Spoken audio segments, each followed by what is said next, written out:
네, 안녕하십니까. 네, 생물 기출 해설 강의 네 번째 4일차네요 벌써. 내일이면 끝나게 돼서 저는 아쉽네요. 네. 네, 바로 시작하겠습니다. 지난 시간에 그 세균의 플라스미드에 대해서 공부하셨죠. 네. 뭐 세균 조금 이제는 무시하지 마라 라고 말씀을 드렸고, 저 플라스미드가 나왔는데 뭐 세균에 존재하는 자연계에 존재하는 플라스미드 문제는 뭐 쉬웠죠. 그래서 바로 보시면 되고, 가볍게 살짝 복습을 하고 문제를 풀도록 하겠습니다. 집에서 한번 가볍게 복습하셨겠죠? 네, 하셨네요. 자, 혹시 플라스미드 관련 문제는 한 문제 나온 게 지금 자연계에 존재하는 세균의 플라스미드였고, 이제 두 문제는 분자생물학 실험에서 제일 중요하죠. DNA 재조합. 네. DNA 재조합은 뭐 세 문제 나왔다 그래도 그만큼 나올만 하지로 생각하셔야 됩니다. 그 다음 PCR 정도 보실 수 있고, 그래서 DNA 재조합이 나왔는데, 문제는 DNA 재조합에 저더러 문제를 만들려고 그러면 요 기본 이론에서도 한 4문제 정도는 충분히 지문을 만들어낼 수 있어요. 근데 그 중에 한 파트만 나왔죠. 캐리어로 사용되는 플라스미드 벡터의 구성 요소가 무엇인가. 또 하나는 이제 원핵세포, 주로 대장균이죠. 원핵세포에서 진핵세포의 단백질을 발현을 시킬 때, 그러니까 사람의 인슐린 같은 경우, 그냥 DNA를 쓰면 안 되는 이유, 그래서 어쩔 수 없이 cDNA를 만들어야 되는 이유가 앞부분에 나와 있죠. 그것도 문제에 좀 포함이 되어 있지만 하여튼 한 4문제 정도 만들 수 있고, 사실 굉장히 어렵고 테크닉이 많기 때문에 깊이 들어갈 수 있지만 이 정도 커버하시면 사실 여러분이 하실 수 있는 최선까지인 것 같아요.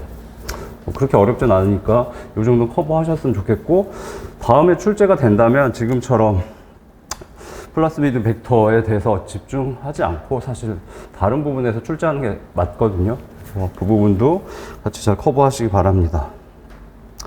자, 명칭 보셨고, cDNA 합성이 필요한 이유는, 원핵세포는 인트론이라는 걸 모르기 때문에 인트론을 잘라내는 RNA 스플라이싱 기작 자체가 없습니다. 그래서 거기서 키우게 되면 엉뚱한 단백질이 나오죠.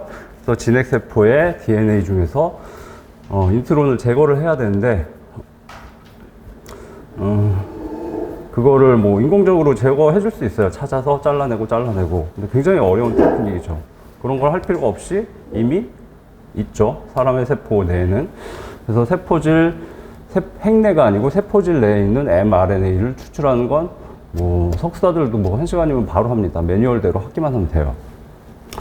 추출하면 거기에는 이미 인트론이 제거가 되어 있죠. 스플라이싱이 일어나 있기 때문에 걔를 가지고 거꾸로 역전사를 해서 cDNA를 만들어서 걔를 더블 스트랜드 이중가닥으로 만들어서 그다음에 캐리어인 플라즈미드 벡터에 집어넣고 대장균에 집어넣으면 되죠. 그래서 그 이유가 중요하고, 그 다음에 이 과정들은 뭐 그렇게 어렵지 않으니까 머릿속으로 그리실 수 있으면 되고, 그러면 한 문제, 2문제 정도 만들 수 있죠. 그리고 제한 요소도 꽤 중요합니다. 뭐 지문 한두 개는 만들 수 있기 때문에. 그래서 보시고, 제한 요소에서 나올 부분 뭐 오버행 관련해서 뭐 이런 것들 짜잔한 게 나올 수가 있겠죠. 그다음에 한 가지 주의하실 점은, 이퀄원으로 자르면 이게 TTAA 오버행이 남죠. 근데 다른 제한 요소인데, 다른 제한 요소면 인식 서열이 다르겠죠. 요 부분이 서열이 다른데 결국 잘라내고 나면 TTAA가 남는 다른 제한 요소도 있습니다. 그럼 걔네는 서로 붙일 수가 있어요. 서로 호환되는 제한 요소가 있기 때문에 쓸 때는 머리를 굉장히 많이 씁니다. 그리고 제한 요소는 지금 한 200종, 300종 판매가 되고 있을 거예요. 제가 처음에 간 회사에서 저는 이제 병역 특례로 갔거든요. 그래서 연구소로 갔는데 가자마자 장사를 시키더라고요.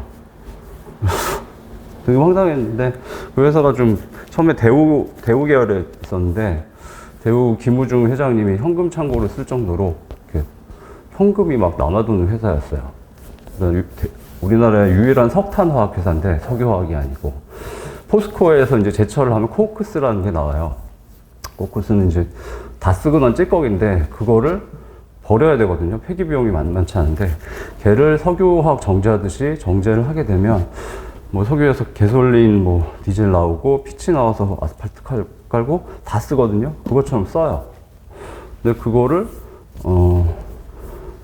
포스코의 쓰레기를 받죠. 저렴하게 받아서 그거를 고가의 화학 제품을 만들어서 주로 외국에 판매를 합니다. 헌금이 남아들었어요. 돈이 많으니까 연구소에 갔더니 연구소에 대부분 다 스카이 출신이고 서울대 출신이 3분의 1인가 그렇고, 그리고 바이오에다 돈을 엄청 투자한 거예요. 석탄 회사인데, 석탄 화학 회사인데 앞으로 바이오를 해야 된다 그래서 엄청난 돈을 들이고 엄청난 설비들 연구 인력해서, 그다음에 대부분 석사를 뽑았는데 다 박사를 시켜주고 뭐 돈이 많으니까. 그래서 만든 게 이겁니다. 그 80년대 만들었는데 우리나라에서는 이런 걸 만들 수 있는 회사가 없었어요. 뭐 시도를 안 했죠. 대기업도 굳이. 나왔는데 하다가 이제 회사가 좀 상황이 안 좋으니까 자르기도 하고 나가기도 했어요. 그래서 선배들이 쭉쭉 나갔는데, 근데 이게 남아 있었던 거죠. 근데 이거 판매를 하면 매출이 한 5억 정도 나와요. 근데 3사람 정도가 관리를 하면 돼요. 그러니까 연구를 하면서 시간에 한 20% 투자하면 뭐 생산도 할 수 있고 판매도 하고, 그래서 장사를 2년간 배웠습니다. 근데 나중에 생각해 보니까 제가 기업이 돌아가는 걸 잘 이해하게 해준 장사였죠. 좋은 경험이었고, 그래서 제안요소는 한 200~300종이 있어요. 판매를 합니다. 매뉴얼에 다 설명이 돼 있고, 그래서 그걸 사가지고 쓰는 겁니다.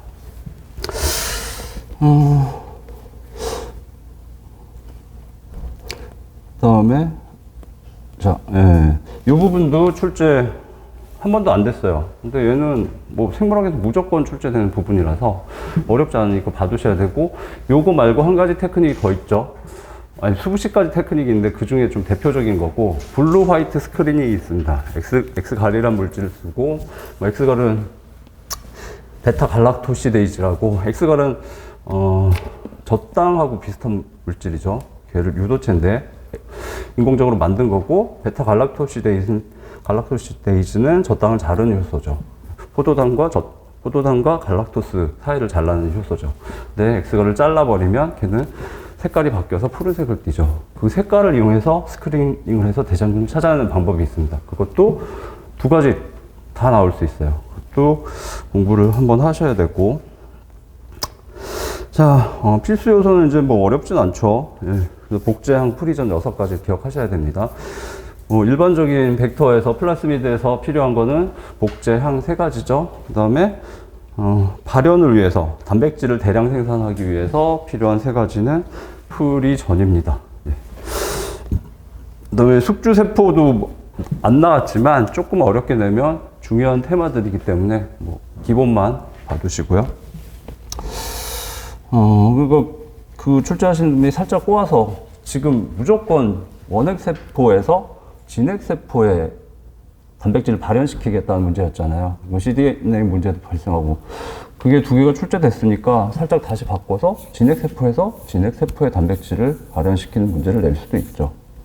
어렵진 않고 요 기본하고 매칭시켜서 살짝 함정을 팠을 때 피하실 수 있게 공부하시면 되겠습니다. 자,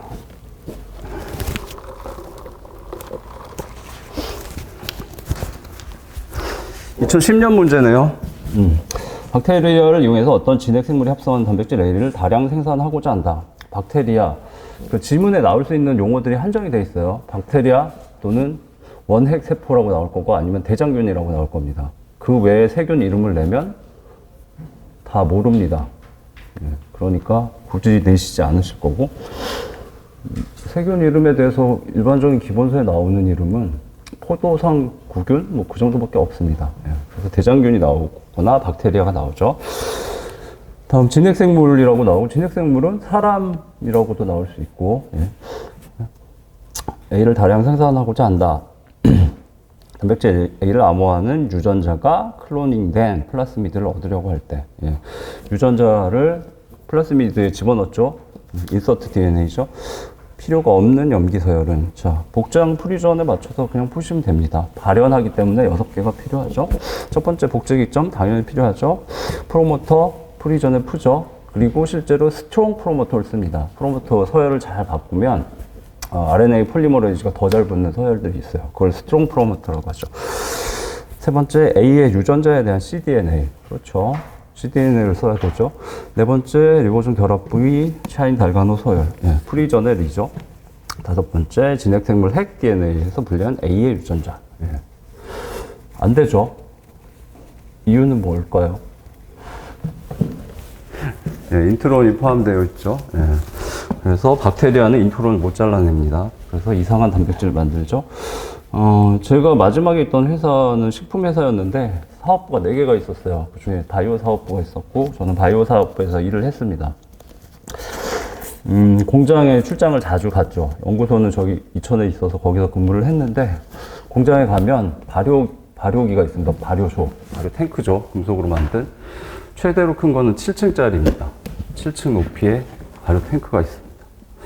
이렇게 올라가서 보면 위쪽에 이만한 볼 수 있는 창이 있는데 사람이 빠져요. 이렇게 들여다보면 정말 무섭습니다.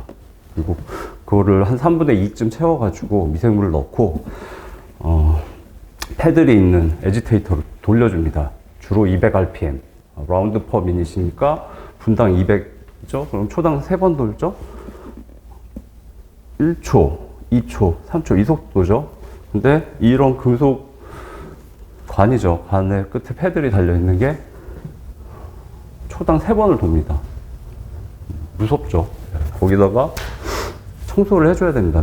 무교 상태로 해야 되기 때문에 미생물들이 다른 균이 감염되면 오염될 수 있기 때문에 자주 청소하러 사람이 들어간답니다.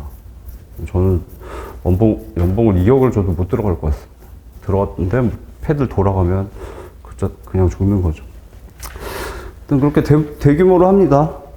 근데 제가 근무할 때 저는 그쪽 그 미생물을 키우는 쪽은 아니고 다른 쪽 일을 해서 했는데 거기서 한번 미생물을 한 번 돌리면 뭐 24시간 정도 키우죠. 근데 실패를 하는 경우가 있어요. 오염되거나 실패하면 손해액이 뭐 공장에서는 4천만 원이라고 주장을 하지만 그거는 그냥 원가 재료비만 하는 거고 인건비 그러니까 어떤 기업에서 그 비용을 계산하는 건 굉장히 복잡합니다. 회계적인 부분인데 인건비 있고 그다음에 그 공장 우리 거니까 공장 사용 무료라고 생각하지만 아니죠. 그 공장을 대여해주면 돈을 벌 수 있죠. 땅값에 대한 기회비용, 설비에 대한 감가상각 10년이 지나면 빵원이 되는 걸로 계산합니다. 이렇게 더하면 한 1억 나옵니다. 한 번 실패하면 1억이 날아가죠. 근데 제가 있을 때 좀 어려운 미생물을 키워서 비싼 제품을 얻어냈는데 3번을 연달아 실패를 했습니다. 그 팀장 정말 만났는데 진짜 사색이 돼 있더라고요. 3억을 한 달 안에 3억을 날려먹었으니 심할서는 떠야 되고 언제 잘릴지 모르죠.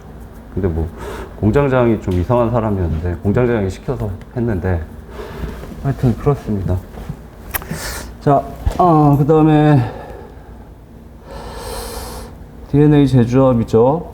똑같습니다. 지문을 정확히 보시죠. 사람의 인슐린 유전자죠. 그러면 원핵세포 볼까요? 진핵세포 볼까요? 그렇죠? 진핵세포죠. 플라스미드에 클로닝하여 재조합 DNA를 얻은 후 이 재조합 DNA를 이용하여 박테리아에서 생산한다. 박테리아라고 나왔네요. 여기 옳은 것을 고르시면 자 1번 제한효소 자리 서열 당연히 있어야 되죠. 복제항의 제한효소 자리 서열이고 멀티 클로닝 사이트죠. 한두 개가 아니고 굉장히 많이 디자인을 해 놓습니다. 그래서 MCS라고도 나올 수 있으니까 주의하시고 그 다음에 인슐린 유전자의 인트론 서열 되게 쉽게 내셨네요. 인트론 서열이 있으면 안 되죠 당연히. 그럼 디그 선별 표지자로 사용되는 항생제 저항성 유전자 서열 친절하게도 항생제 저항성 유전자 서열하고 선별 표지자 같은 용어죠. 자연계에 있는 플라스미드에서는 항생제 저항성 유전자 서열이라는 이름이 만든 거고 여기서는 이제 그걸 선별 표지자 사람이 이용하는 거죠. 근데 결과적으로 같죠. 네, 앞쪽을 잘 공부하셔서 쉬운 문제가 돼버렸습니다. 자, 다음 26번 광합성. 반갑네요. 광합성이 한 8, 9문제 나왔죠. 예. 여긴 해설이 없습니다. 당연히 다 보셨으니까. 근데 가볍게 복습은 하셔야겠죠. 자, 1번 관계원의 반응 중심 색소는 스트로마에 있다. 아니죠. 예. 관계원이 먼저인가요? 2가 먼저인가요? 관계 2가 먼저죠. 예. 관계원은 물이 퀴사시 1, 페피 중간에 있고, 비순환적에서는 관계 2, 1이 같이 작용하지만 순환적에서는 중간에 있는 원만 작용하죠. 관계원은 어디에 있나요? 식물세포가 있고 안쪽에 크로모점들이 잔뜩, 엽록체들이 잔뜩 있겠죠? 엽록체 하나를 이렇게 확대했습니다. 그럼 엽록체 안에 뭐가 잔뜩 있죠? 틸라코이드들이 잔뜩 있죠? 틸라코이드들이 이렇게 스태킹 돼 있으면 그라나라고 하지만 뭐 모르셔도 되고, 이 엽록체의 세포질은 스트로마죠. 예. 그럼 틸라코이드 막의 전자 전달기. 광합성의 1단계는 전자 전달기, 2단계는 ATP 합성, 3단계는 안반응 켈빈 회로죠. 근데 1, 2단계는 막단백질이기 때문에 틸라코이드 막에 있죠. 예. 자신의 세포막인 그 엽록체 내막을 쓸 수도 있겠지만 틸라코이드라는 훌륭한 기관을 만들어냈으니까 틸라코이드 막에서 1단계, 2단계를 수행을 합니다. 그 틸라코이드 막이 있고 아까 모리퀴사시 페피에서 관계원이 있죠. 그러니까 틸라코이드 막 안에 있겠죠. 더 정확히는 틸라코이드 막 안에 관계원 안에 반응센터가 있죠. 리액션 중심센터가 있고, 바깥쪽은 빛을 모아주기 위한 직광 복합체가 있죠. 그게 관계 1, 2의 공통된 구조인데, 그 중간에 반응 중심 리액션 센터 컴플렉스의 아래쪽에 엽록소 A가 2개가 있죠.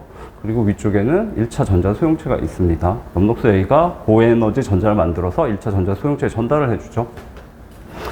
그게 반응 중심 색소죠. 그리고 어떤 파장을 가장 잘 흡수하죠? 그렇죠. 700나노미터죠. 그래서 피그먼트 색소 P700입니다. 엽록소 A이지만 이름은 P700이고, 한 가지 관계 2와 관계 1은 이쪽이 P700, 관계 2는 P680이죠. 그럼 물질이 다른가? 실제로 같습니다. 조금 다를 수도 있지만 같은데 왜 그럼 다른 파장을 흡수하는가? 단백질들하고 결합이 되면서 서로 결합력이 작용하죠. 그러면서 내부의 전자 상태가 달라집니다. 전자 준위가. 그래서 다른 겁니다.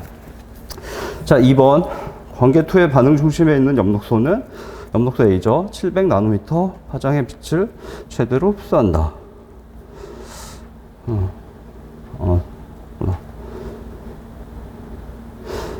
네. 아니죠. 680이죠. 다음 3번 틸라코이드에서 NADP 플러스의 환원이 일어난다. 그림으로 보셨죠.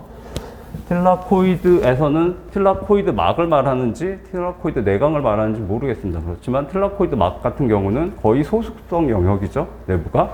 근데 NADP 플러스면 플러스 1 강력한 찰지, 전하를 갖고 있습니다. 얘를 그 안에서 반응시키려면 막 내부에서 반응시키려면 굉장히 복잡한 구조물을 만들어내야 되죠. 소수성 영역에서 친수성 물질을 다뤄야 되니까 그런 일을 할 필요가 없죠. 그래서 막에서는 아예 생각할 필요가 없고, 그러면 틸라코이드 내광에서 한다? 안 되죠. 거기서 생산하면 안반응을 위해서 다시 스트로마로 나가야 됩니다. 그런 짓 안 합니다. 당연히 스트로마에서 환원이 일어납니다. 타원으로 그려서 보시면 됩니다. 그려보셨죠? 되게 기쁘네요. 4번 켈빈 회로는 엽록체 틸라코이드에서 일어난다. 아니죠. 예. 안반응은 스트로마에서 일어나죠. 이유는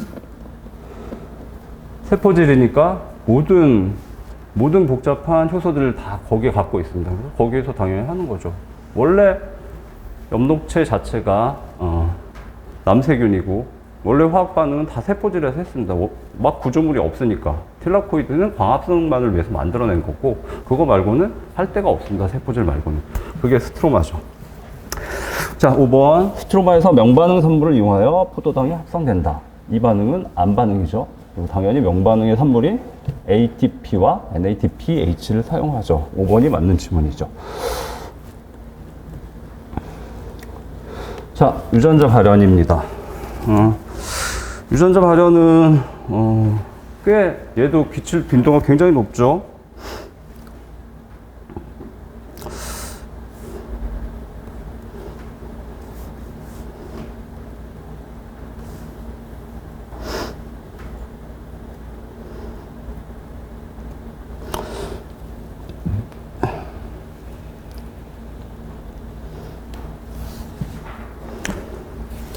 여기죠. 유전자 발현하고 발현의 조절.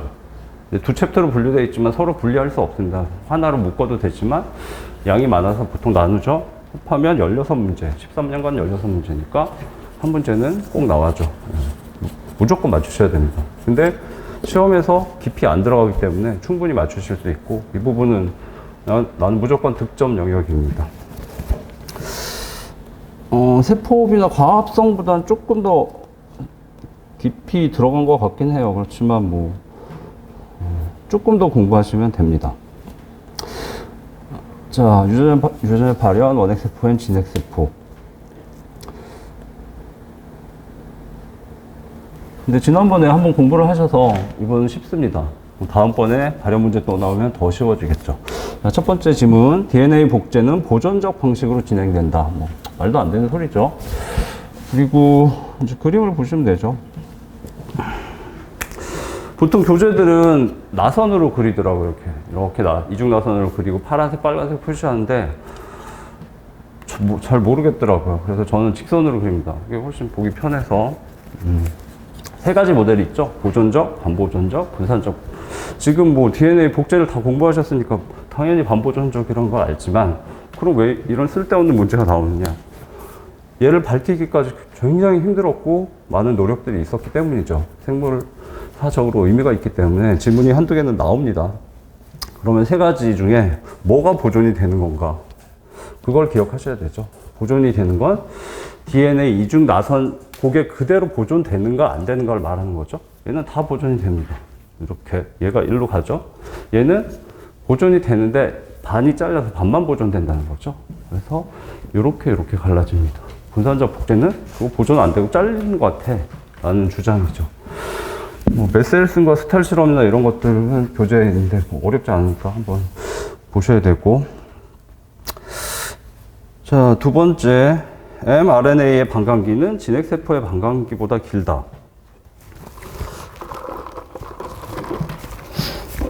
좀 누가 산인공에 전화해서 좀 주어도 넣고 좀 친절하게 좀 해달라 하셨으면 좋겠어요.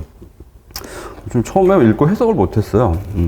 그러니까 세균의 mRNA의 반감기는 진핵세포의 mRNA의 반감기보다 길다는 얘기겠죠? 당연히 아니죠. 네. 세균은 뭐 mRNA 보호 기작도 없잖아요. 5' 캐핑이나 3' 폴리에이 테일링도 없고, 하나의 100평짜리 원룸에서 다 하죠, 가족들이. 그래서 mRNA가 나오자마자 나오고 있는 와중에 라이보솜이 붙어서 다시 폴리페프타이드를 같이 생성을 합니다. 그래서 사진 보셨죠? 이렇게 DNA가 있으면 mRNA가 나오면 여기 다시 라이보솜들이 붙어서 여기서 폴리페프타이드가 거의 동시에도 합니다. 다 쓰고 나면 말씀드렸듯이 빨리 폐기해야 되죠, mRNA는. 안 그러면 엉뚱한 프로틴을 과량 생산하면 안 되기 때문에. 그래서 짧습니다. 근데 진핵세포는 당연히 길겠죠. 뭐 보호기적도 있고, 나왔을 때 보호기적이 있기 때문에 길다를 기억하시면 되고, 여기 예시가 있네요. 헤모글로빈 경우 이제 적혈구가 태어났습니다. 적혈구 뭐 잘못되면 다 폐기시켜 버리죠. 그래서 새로운 적혈구들을 만들어내죠. 흑혈구 같고, 사람의 인슐린을 만들고 싶다. 그 원칙은 이자에 랑게란섬에 있는 베타셀에서 세포질의 mRNA를 추출하는 게 원칙이죠. 근데 적혈구를 갖고 거기서 꼭 만들어야 되겠다. 그럼 어떻게 해야 될까요? 적혈구의 핵에서 DNA를 추출해서 걔는 적혈구는 인슐린을 분비하지 않기 때문에 mRNA가 없죠, 세포질에. 그럼 핵에서 DNA를 분리를 해서 인슐린 유전자가 있을까요, 없을까요? 있죠. 예, 인체의 모든 세포는 다 유전 정보가 동일합니다. 염색체를 다 갖고 있죠. 봉인시켜서 못 쓰게 할 뿐이죠, 필요 없는 걸. 그러면 그 인슐린 유전자를 잘라내서 그럼 거기서 인트론을 정교하게 제거하면 됩니다. 될 것 같죠? 안 됩니다. 적혈구는 핵이 없어요. 예. 적혈구는 어릴 때는 핵이 있지만 다 자라면 핵이 제거됩니다. 그 이유는 저도 잘 모르겠고, 적혈구 도너츠 모양 사진 그림들 보셨죠? 핵이 없어요. 예. 핵이 필요 없기 때문에 폐기한 것 같고요. 적혈구 핵이 없다는 것도 주의하셔야 됩니다. 출제자분들은 이건 당연히 사람이면 알아야지라고 생각하십니다. 예. 자, 근데 적혈구가 태어났어요. 그러면 얘가 하는 일은 산소 운반이죠. 그러려면 적혈구 안에 뭐를 잔뜩 갖고 있어야 되죠? 헤모글로빈을 잔뜩 갖고 있어야 됩니다. 많이 가질수록 잘 운반하겠죠. 그러면 헤모글로빈을 이 적혈구 어린 세포가 생장하면서 헤모글로빈을 빨리 많이 만들어내야 되잖아요. 그러면 헤모글로빈 mRNA가 전사돼서 나왔을 때 몇 개 만들고 폐기하고 mRNA 다시 만들고 폐기하고 그러지 않겠죠. mRNA를 오랫동안 보존하면서 계속 공장을 돌리게 되겠죠. 그래서 여기는 안 나와 있네요. 예. 여기 설명 중에 보시면은 진핵세포의 경우는 수주까지 mRNA가 존재하는 경우도 있다. 예. 가볍게 보시면 되고, 자, 세포질에 RNA 중합효소 1, 2, 3가 존재한다. 세포질에 존재할까요? 핵에 존재할까요? 함정이죠. 예. 중합효소는 하나밖에 없습니다. 세균은. 예. 물론 RNA 폴리머레이즈 1, 2, 3는 당연히 핵에 존재해야 되죠. 그래야 전사를 하죠. DNA가 안 나오니까.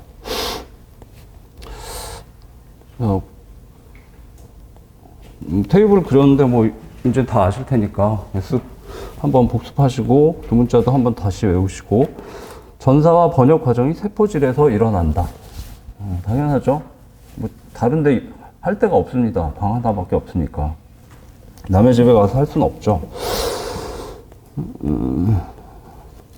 그러니까 좀 반복되는 질문이더라도 자꾸 이제 설명을 달았습니다. 그리고 뭐 똑같은 설명을 달기도 하고 다른 측면에서 생각해서 좀 새로운 설명을 달기도 하고, 공부를 충분히 하시면 쭉쭉 읽어보시면서 아, 이것도 있었지 라고 체킹을 하시면 되겠습니다. 자, mRNA의 3' 말단에 폴리 A 꼬리가 첨가된다. 어떤 애들은 첨가되죠? 진핵 생물의 진핵 세포죠. 세균은 원핵 세포이기 때문에 없습니다.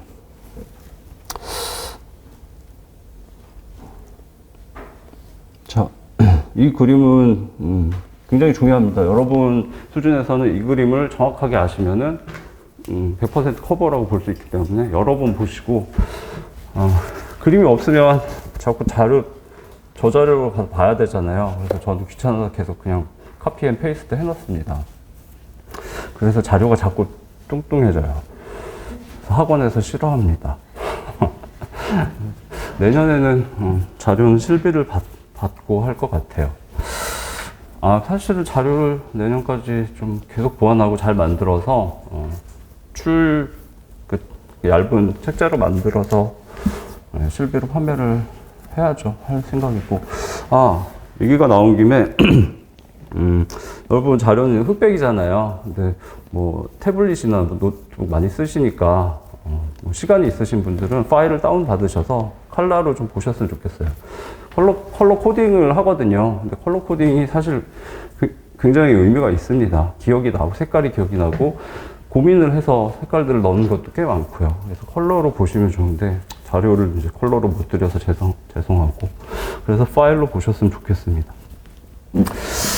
이건 뭐 설명 드릴 필요가 없을 것 같고, 자, 그 다음에 여기에 교재 안 나오는 교재들도 많아서 여기다 일부러 집어넣습니다. 선택적 스플라이싱이죠.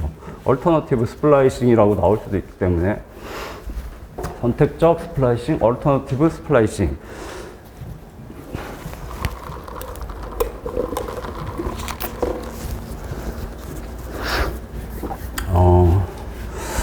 자, 휴먼 지놈 프로젝트가 끝나고 사람의 유전자가 3만 개밖에 안 돼. 그래서 미국이 주도했거든요. 미국이 주도해서 사람의 염색체를 DNA 서열을 다 밝혀야 된다. 그때는 서열 밝히는 게 굉장히 초기에는 서열 밝히면 생어가 다이디옥시 메소드로 서열 밝히는 방법을 개발했는데 노벨상을 받았죠.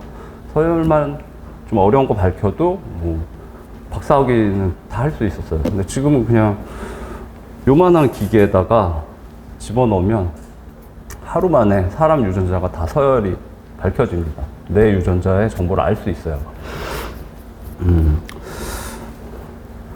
근데 휴먼 지놈 프로젝트 초기에는 그 정도가 아니었기 때문에 이제 굉장히 어려웠죠. 그래서 최소 15년은 걸릴 거라고 생각을 했습니다. 그리고 미국의 대통령이 우리나라 대통령 협박을 했죠. 연구비 좀 내놔라. 안 내놓으면 나중에 DNA 서열이 나왔을 때 너희한테 안 준다. 실제로 안 줬습니다. 줄 이유가 없긴 하죠. 줄 이유가 없는지는 잘 모르겠지만. 그래서 돈 많은 나라들이 돈을 모아서 진행을 하고 돈이 좀 없는 나라들한테 뺐고 뭐 아프리카에서는 뺐을 수 없으니까 안 뺐고 그렇게 해서 진행을 했는데 10년 만에 끝났어요. 15년도 불가능해 이렇게 얘기를 했는데 이유는 돈이 되니까 바이오 머신들이 급속하게 발달한 겁니다. 그러면서 시퀀싱 기술이 굉장히 빠르게 발전하면서 순식간에 끝났어요. 근데 3만 개밖에 안 된대요. 사람의 유전자가. 저것들 잘못했구나라고 생각했는데 아니었습니다. 지금은 중복되는 걸 빼니까 거의 2만 개까지 내려갔어요. 2만 개 갖고 사람이랑 로봇을 만들기도 힘들어요. 사람하고 똑같이 움직이는 로봇, 몇십 년 내에는 안드로이드, 휴머노이드, 사람하고 똑같은 로봇가 나올 수 있을까? 웃기지 마세요입니다. 그거는 뭐 기계공학자 입장에서는 다를지 모르지만 생화학자 입장에서는 만들 수가 없어요. 그 스케일 다운을 할 수가 없어요. 현재 기술로는. 그리고 이제 사고까지 해야 되잖아요. 감정을 느끼고. 이런 복잡한 유기체가 2만 개 갖고 가능하다는 게 이해가 안 되죠. 그래서 수수께끼인데 그 중에 하나, 이것 때문에 가능할 수도 있겠다라는 유전자가 하나 있습니다. 엑손 1부터 5까지 있고, 인트론이 1부터 5까지 중간중간에 끼어 있죠. 자, RNA 스플라이싱이 일어나면 여기 엑손, 인트론들을 잘라내겠죠. 그래서 이렇게 1, 2, 3, 4, 5 엑손이 붙으면 이런 단백질이 생깁니다. 근데 진화된 진핵세포는 아니다. 이번에 다른 단백질이 필요하니까 여기 엑손 3을 빼버려. 그러면 엑손 3을 빼버려. 그러면 여기 인트론 여기를 잘라내고 그럼 인트론 2번 잘라내는데 여기서 안 자르고 여기서 자르고 여기 잘라버립니다. 이 부분을 버립니다. 인트론 4번 잘라버리고. 그래서 스플라이싱을 연결하면 1, 2, 4, 5가 됐죠. 다른 단백질인데 원래 다른 단백질로 쓰려고 디자인이 되어 있던 겁니다. 굉장히 정교하죠. 얘는 4번을 뺐네요. 이런 식으로 선택적으로 상황에 따라서 다른 단백질들을 만들어냅니다. 굉장히 효율적이죠. 하나의 유전자를 가지고 많은 단백질들을 만들어요. 그래서 2만 개가도 가능한가 보다 라고 추정을 했습니다. 그래서 선택적 스플라이싱이고 얼터너티브 스플라이싱이고 이게 발견됐을 때는 얘도 노벨상급이죠, 당연히. 그래서 시험에 지겹도록 나왔습니다. 근데 어렵지 않고 이 그림만 이해하면 끝이니까 무조건 맞히셔야 됩니다. 나와야 되는데 한 번도 안 나왔습니다. 그리고 뭐 지문 하나는 뭐 2개 정도는 충분히 커버할 수 있으니까 잘 봐두시고. 자, 그 다음에 용어는 뭐 다시 한번 복습하지만 엑소는 expressed region EX5N을 딴 거죠. 그러니까 암호화 되어 있겠죠. 인트론 인트라지닉이죠. 그래서 얘는 그냥 유전자 사이에 쓸데없는 서열. UTR 주의하셔야 되죠. 지문 출제됐고 출제자 입장에서 좋은 영역입니다. 뭐 짱돌 문제라고 못합니다. UTR untranslated region이죠. 번역이 안 되는 부위죠. 근데 UTR은 나중에 한 달 지나시면 인트론하고 UTR하고 헷갈리죠. 둘 다 암호화가 안 돼 있어. 정보가 없는 거예요. 코돈이 아니야. non coding region이죠. 그래서 잘 나오고, 얘는 한 가지만 기억하시면 끝까지 살아남는답니다. 예, 인트로는 바로 해간에서 잘려버리죠. RNA 스플라이싱에 의해서. 하지만 얘는 mRNA가 자기 소임을 다하고 분해될 때까지 남아 있습니다. 자, 약간 날카롭게 공부를 하시면 기억이 조금 더 많이 나니까 테이블을 만들었죠. 공통점은 당연히 번역되지 않는 서열이죠. 비암호하죠. 아예 단백질을 만들 아미노산 서열을 지정할 생각이 없었습니다. 처음부터. 자, 존재하는 단계를 보시면, 자, 인트론의 경우는 DNA에서 전사가 돼서 precursor mRNA 또는 1차 mRNA 전구체 아니면 미성숙 mRNA, 그러니까 세 가지 가공 공정을 거치기 전이죠. 전사가 되자마자 그 단계까지 살아남고 세 가지 가공, 5' 캐핑, 3' 폴리 테일링, 뭐죠? RNA 스플라이싱. 이 진행이 되면 없어져 버리죠. 그러니까 어떤 건 제가 계속 반복해요. 오늘도 반복하고 내일도 반복하고.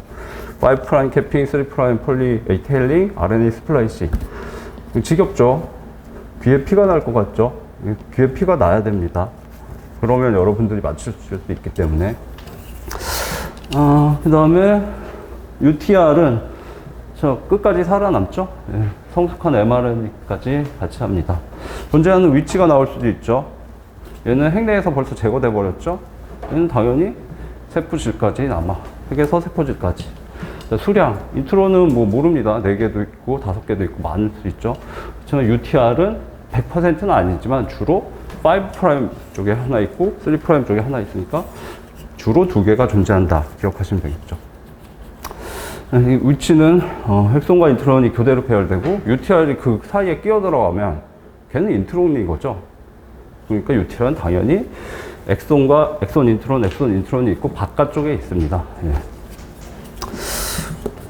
표 뭐 쉬우니까 보시면은 기억이 나시겠죠. 자, 스타트 코돈, 종결 코돈 뭐 아실 테니까. 스타트 코돈은 고세균과 진핵 세포에서 메치오닌이죠. 예. 세균만 포르밀 그룹이 붙은 포르밀 메치오닌입니다. 포르밀 그룹은 간단하죠. 그 알데하이드 기기가 하나 붙어 있는 거죠. COH가 하나 붙어 있는 겁니다. 살짝 변형된 거고, 종결 코돈은, 예. 종결 코돈은 여기 나와 있죠. UH, UAA, UGA. 당연히 암기하셔야 됩니다.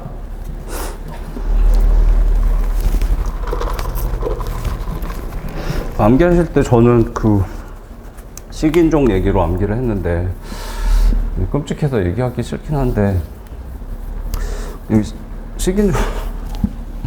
식인종이 백인을 발견해서 잡아 먹었습니다. 그 사이에 일어난 일을 표현을 하면 식인종이 백인을 발견했습니다. 그럼 우아라고 하겠죠. UAA. 그러면 기둥에다 묶어놓고 이제 장작을 쌓아놓고 불을 붙이기 시작합니다. 그리고 둘러싸죠. 춤을 막 추죠. 막 돌면서 우가우가를 하죠. 그럼 불쌍한 백인이 죽으면서 우악이라고 합니다. 그래서 그렇게 그냥 외우셔도 되고, 그냥 외우셔도 되고요. 다음 CDS도 요거는 한번 봐두셔야 됩니다. 코딩 시퀀스고 이제 인트론이 다 제거돼서 명확하게 코돈들만 있는 그 부분이 CDS죠. 자, 기출문제 보시겠습니다. 관련 기출문제죠.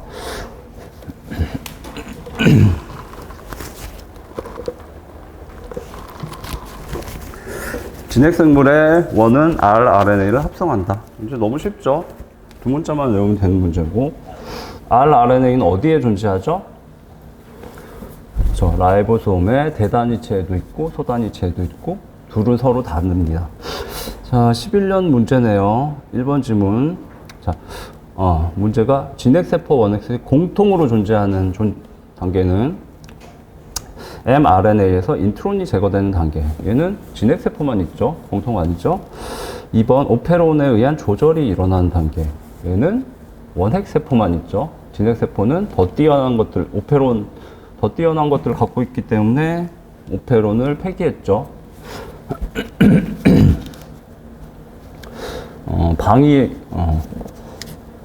방이 제일 작은 방이 12평이고 큰 방이 20평이라고 하죠. 그 방이 20개가 있습니다. 그리고 화장실은 20개 있어야 되겠네요. 20개 있고 거실이 5개고 주방이 아일랜드 테이블이 딸린 주방이 5개 정도 있고 그런 집에서 살고 싶습니다. 그런 집이 있는데 너무 좋죠. 근데 유일한 단점은 스위치가 현관문에밖에 없죠. 그래서 퇴근할 때 집에서 나갈 땐 편하죠. 현관문에서 끄면 되죠. 퇴근해서 돌아와서 집에 들어가려고 그러면 켜면 온 집안에 불이 다 켜집니다. 그래서 전기료가 100만 원 이상 나옵니다. 이 얘기를 왜 했죠? 하여튼 그냥 오페론이죠. 효율적이지만 문제가 있기 때문에 진핵세포는 폐기를 하고 더 정교한 그리고 폴리시스트로닉하고 생각이 안 나네. 하여튼 그 용어도 기억을 하셔야 됩니다. 진핵세포는 프로모터 하나에 RNA 폴리머레이즈 하나. 그 다음에 원핵세포의 오페론은 프로모터 하나에 RNA 폴리머레이즈 유전자 여러 개. 그게 폴리시스트로닉입니다. 갑자기 단어들이 생각이 안 나네요. 자, 3번 DNA에서 RNA가 만들어진 전사 단계. 이건 세포라면 다 갖고 있는 공통일 수밖에 없죠. 이게 뭐죠? 센트럴 도그마죠. 센트럴 도그마, 중심 원리죠. 중심 원리 보시고 중심 원리는 이제 센트럴 도그마라고 이름을 붙였는데 도그마 뜻이 뭐죠? 잘 모릅니다. 도그마는 종교의 교리, 어떤 일반 원리 굉장히 어려운 용어죠. 그 특별한 용어를 붙인 이유는 DNA에서 RNA로 간다, 단백질로 간다, 쉬운 내용이지만 그걸 밝히기 위해서 수많은 생물학자들의 헌신이 있었기 때문에 이런 건 좀 어려운 이름을 붙여줘야 된다라고 해서 붙인 것 같습니다. 우리말로는 중심 원리죠. 자, 다음 4번. mRNA의 모자 형성과 꼬리 첨가 단계. 이거는 진핵세포만 있죠. 공통이 아니죠. 해독된 폴리펩타이드가 당화되는 단계. 자, 얘는 뭘까요? O일까요? X일까요?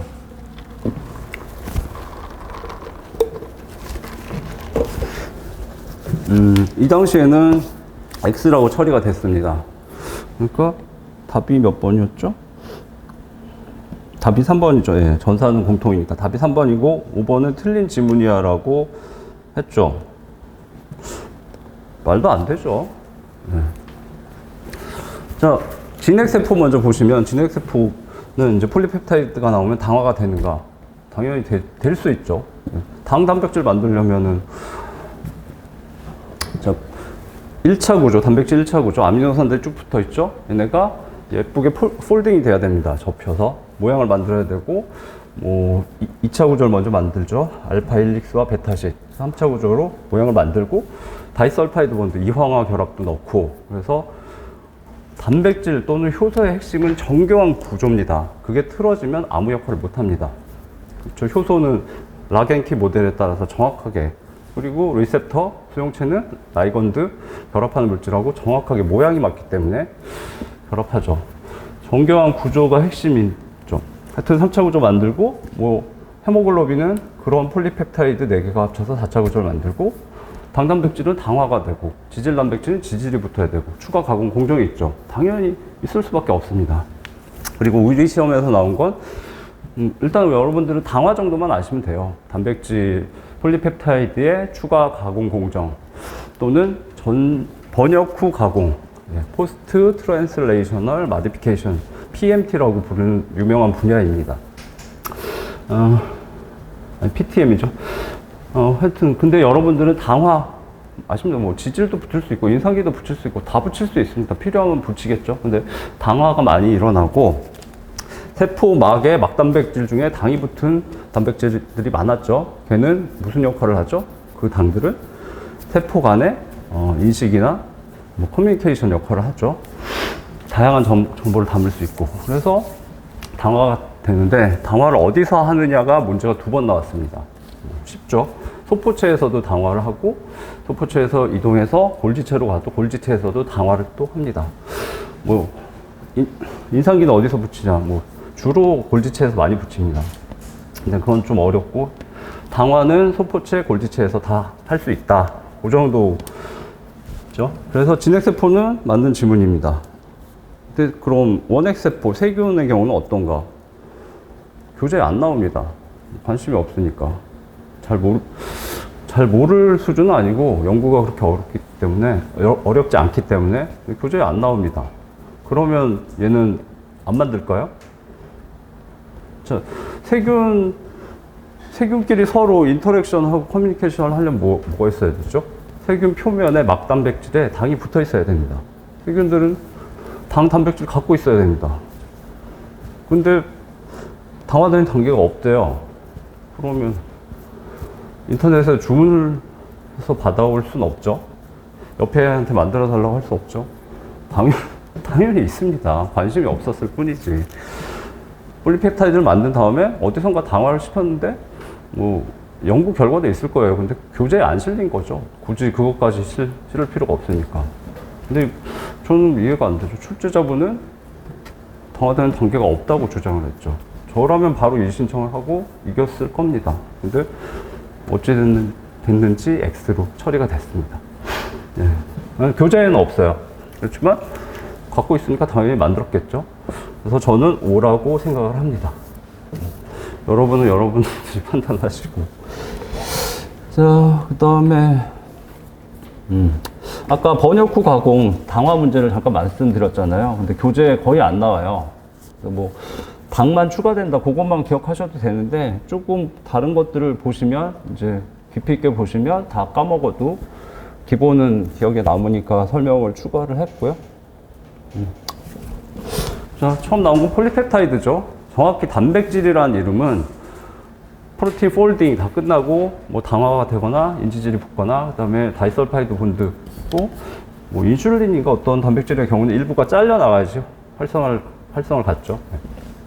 소화 효소 중에 일부 그런 효소들이 있고, 그때가 돼야 진정한 단백질이라고 할 수 있고, 처음에 딱 번역이 진행돼서 나온 아미노산들의 서열, 걔는 정확한 이름은 폴리펩타이드죠. 단백질은 아니죠. 근데 굳이 구별하진 않습니다. 그 다음에 다음 공정이 이제 PTM이죠. Post Translational Modification. 근데 여러분이 아실 건 뭐 요 정도죠. 당화, 뭐 하고 싶으면 당화한다, 인상화할 수 있다, 지질 붙일 수 있다, 그렇겠죠. 그 정도 아시면 끝입니다. 보조인자가 결합되기도 하고, 추가적인 폴리펩타이드 서브 유닛이 결합하기도 한다. 4차 구조죠. 여러분이 아셔야 되는 4차 구조는 딱 하나입니다. 헤모글로빈만 아시면 되죠. 알파 서브 유닛, 알파 서브 유닛이 대칭으로 존재하고, 베타 이렇게 존재한다. 그리고 서브 유닛이란 말을 쓰기도 하고, 하나하나가 폴리펩타이드니까 폴리펩타이드 4개로 되어 있다. 그 정도 아시면 되겠습니다. 여기 나와 있네요. 인슐린의 경우는 일부가 절단돼서 다시 이제 마디피케이션이 돼야지 활성을 갖는다. 자, 다음 이제 관계된 문제, 13년 문제네요. 진핵세포에 대해서 옳은 것은, 진핵세포 RNA는 한 가지 RNA 종합효소에 의해 합성된다.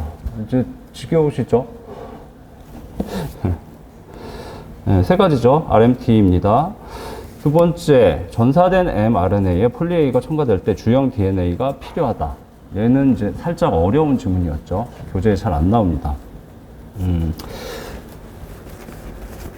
핵 내에서, 진핵세포의 핵 내에서 DNA가 있고 전사가 돼서 나왔습니다. mRNA죠. 1차 mRNA, 미성숙 mRNA. 얘가 가공 공정을 거치죠. 5' 캐핑, 3' 폴리A 테일링, RNA 스플라이싱. 그 폴리A 테일링은 아데닌 A가 RNA죠. A가 한 200개 정도 붙습니다. 꽤 길게 쭉 붙는데, 걔는 RNA 폴리머레이즈가 하는 게 아니고, RNA를 붙이니까 RNA 폴리머레이즈가 하는 게 아니고, 여기 있죠? 폴리어데놀레이트 폴리머레이즈. 뭐 이름까지 기억은 안 하셔도 될 것 같아요. 얘가 해줍니다. 다른 효소가 해주죠. 그 얘는 뭐 할 수 있는 게 A 붙이는 것밖에 못해요. 난 주형 없어도 돼. 나는 맨날 A만 200개씩 붙였어. 그래서 필요 없습니다. 주형이 필요 없죠. 다른 효소가 하기 때문에 그렇다고 생각하시면 되겠습니다. 다음 5' 캐핑이 일어난 장소는 세포질이다. 아니죠. 핵에서 일어나서 5' 왜 일어나죠? 제일 중요한 역할은 mRNA 보호죠. RNA 분해 효소로부터의 보호이기 때문에 핵에서 해야 됩니다. 안전한. 세포질에 나가면 이미 늦습니다. 자, 4번 스플라이싱에 의해서 3' UTR 부위가 제거된다. 예, 이 지문이죠. 이 지문은 기본만 공부하신 분들은 틀렸을 수 있는 지문이죠.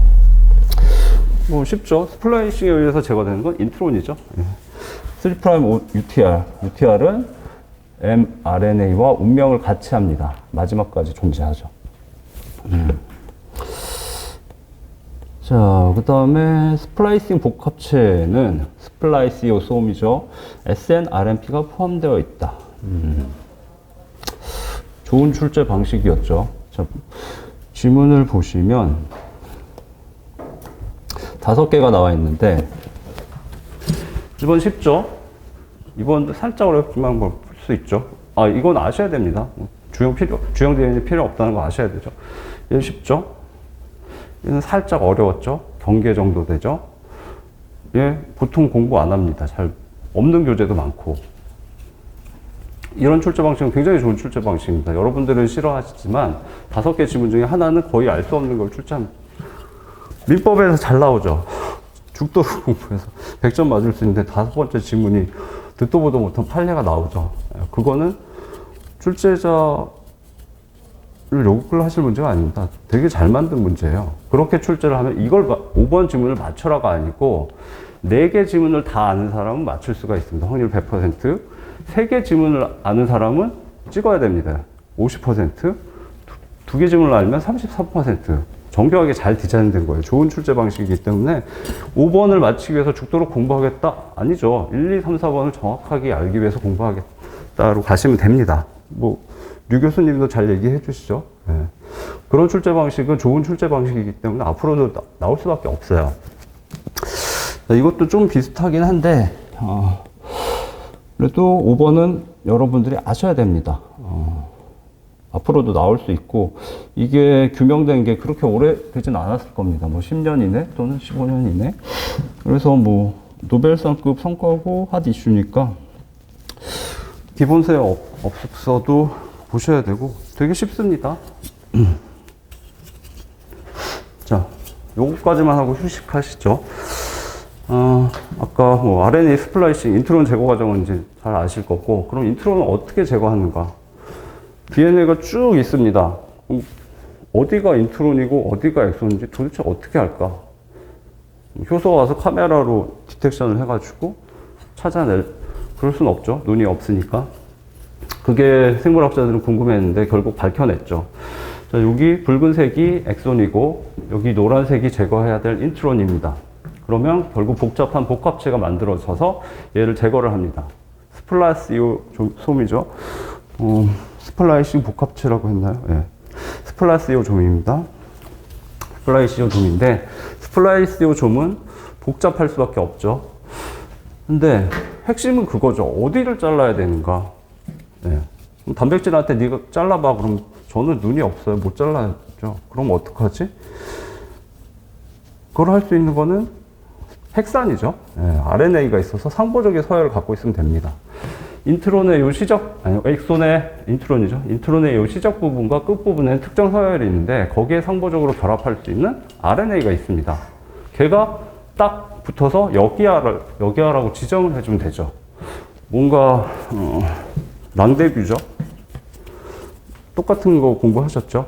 네, 마이크로 RNA가 왜 필요한지 하고 똑같은 이유죠. 네. 그 서열을 지정해주는 애가 있어야 됩니다.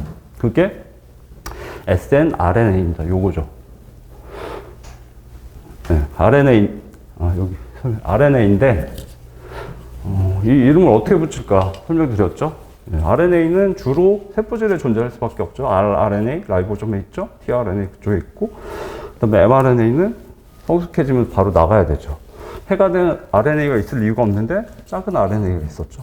그럼 스플라이스용 뭐 RNA 이렇게 붙였으면 우린 쉬울 텐데 발견자가 너무 기뻐서 조그만 해간에 있는 RNA를 내가 찾아냈어. 노벨상을 줘라고 했겠죠. 그래서 snRNA입니다. 얘는 어디에 존재할까요? 세포질에 나갈 이유가 없죠. 해간에만 존재합니다. 자, 그 다음에 얘가 이 역할을 하기 위해서 도와주는 애들이 단백질이 몇 개 붙죠. 그래서 이렇게 단위체가 형성이 됩니다. 이게 snRNP입니다. 실제 약어는 좀 복잡해요. 근데 플레임 아실 필요 없고 snRNA하고 프로틴이 붙었으니까 프로틴이 붙어서 파티클의 P자긴 한데 그냥 프로틴이라고 생각하시면 됩니다. 단백질들이 붙어서 이런 단위체를 만듭니다. 이쪽 서열을 인식하기 위한 요 snRNP도 필요하고 이쪽 서열을 인식하기 위한 도 있죠. 그 다음에 좀 도와주는 애들이 있죠. 그 다음에 나머지 또 보조적인 단백질들이 잔뜩 붙어서 커다란 복합체를 만들어냅니다. 얘가 스플라이시오솜입니다. 거기까지 아시면 돼요. 쉽죠? 그래서 여기 정확히 잘라내고 단백질들이 많으니까 서로 도와서 잘 잘라내고 얘는 폐기시켜 버립니다. 다음 끝났으니까 이제 분해되고 여기는 여기는 엑손들은 있고 그 다음에 이 물질들은 디스미스죠. 임무가 끝났으니까 해산 흩어집니다. 네. 그거 이 그림은 제가 캠벨을 정교하게 복제를 했어요. 파워포인트로. 네. 캠벨 씨가 보시면 깜짝 놀랄 겁니다. 이런 나쁜 놈. 굉장히 잘 그 캠벨이 좋은 점은 이론도 뛰어나지만 그림 수준이 이제 이 설명을 어떤 그림을 그려서 설명을 하면 이해가 쉬울까 했을 때 디자인을 하고 캠벨을 보면 다 있어요. 내가 왜 반나절 동안 고민했지? 그럴 정도로 그림이 정말 뛰어납니다. 그래서 생물학계 바이브 30년이 넘었을 거예요. 뭐 권위 다 세컨드가 없어요. 그리고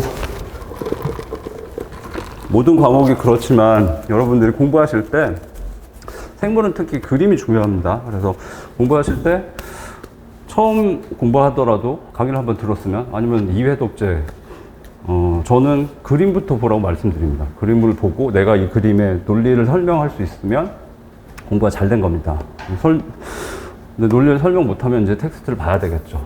근데 내가 그림을 보고 내 자신한테 설명을 해보고 텍스트를 보면은 굉장히 빠릅니다. 예, 오히려 시간이 단축되고 그래서 그림부터 보는 게 좋고 생물에선 그림이 좋은데 교재를 선택하실 때도 그림을 잘 보셔야 돼요.